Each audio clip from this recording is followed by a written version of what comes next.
इस वीडियो में हम आंकड़ों का अभिलेखन, डेटा रिकॉर्डिंग की बात करेंगे, टैली चिन्ह की बात करेंगे और इनकी आवश्यकता क्यों रहती है।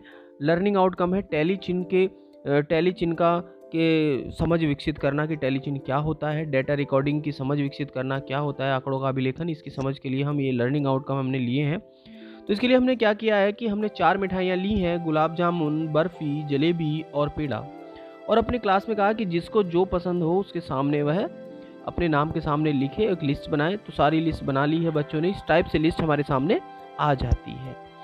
तो हम क्या इससे एकदम से ये पता लगा पाएंगे लिस्ट से कि कितने बच्चे गुलाब जामुन खाते हैं, कितने बच्चे बर्फ़ी खाते हैं, कितने बच्चे जलेबी खाते हैं? क्या हम इससे पता लगा पाएंगे? हम बच्चों से इस तरह के प्रश्न करेंगे तो वो बोलेंगे कि सर ये काउंट करके बताना पड़ेगा, एकदम से नहीं बता पाए। तो उसके लिए हम क्या और तरीका लें कि जिससे हम बता पाएँ कुछ क्वेश्चंस।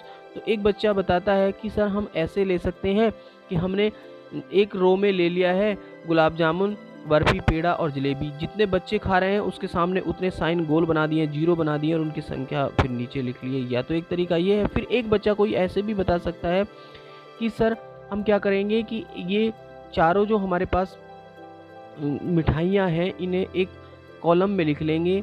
इस टाइप से हम जब लिखते हैं कि गुलाब जामुन, बर्फ़ी, पेड़ा और जलेबी ऐसे लिख लेते हैं और उनके सामने जितने बच्चे यानी कि मिठाई का नाम एक कॉलम में ले लेते हैं और मिठाई उनको एक लाइन खींच लेते हैं। गुलाब जामुन जितने खा रहे हैं उतनी लाइन वहाँ खींच लिए हैं और फिर उनके सामने उनकी संख्या लिख देते हैं।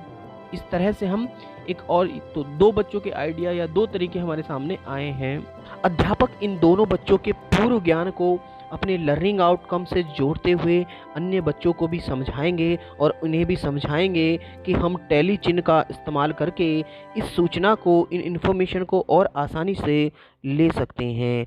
तो वह कैसे हैं, आइए देखते हैं। के लिए 5-5 के बंडल बना लेते हैं। ये खड़ी लाइनों के 5 के बंडल, 4 लाइनें खड़ी रहती हैं, एक लाइन तिर्यक रहती है, तिरछी रहती है, तो वह 5 का एक बंडल बन जाता है। उसे काउंट करना आसान रहता है। जैसे गुलाब जामुन 6 खा रहे थे तो यहाँ 5 का एक बंडल बना है, एक खड़ी लाइन रह गई। बर्फ़ी 4 खा रहे थे तो 4 खड़ी लाइनें। पेड़ा 8 खा रहे थे तो 5 का एक बंडल बन गया है और 3 अलग सी लाइनें हैं तो 8 आ गई। यदि यहाँ 10 खाते तो 2 5-5 के बंडल आ जाते। ऐसी जलेबी में कितने बच्चे खा रहे हैं? 2, तो 2 खड़ी। तो इस तरह से हम बताएंगे कि टैली चिन्ह, आप भी देख रहे होंगे कि टैली चिन्ह में हम जब 5 हो जाते हैं तो उसका एक बंडल बना लेते हैं, 4 खड़ी लाइनें रहती हैं और एक तिर्यक लाइन रहती है।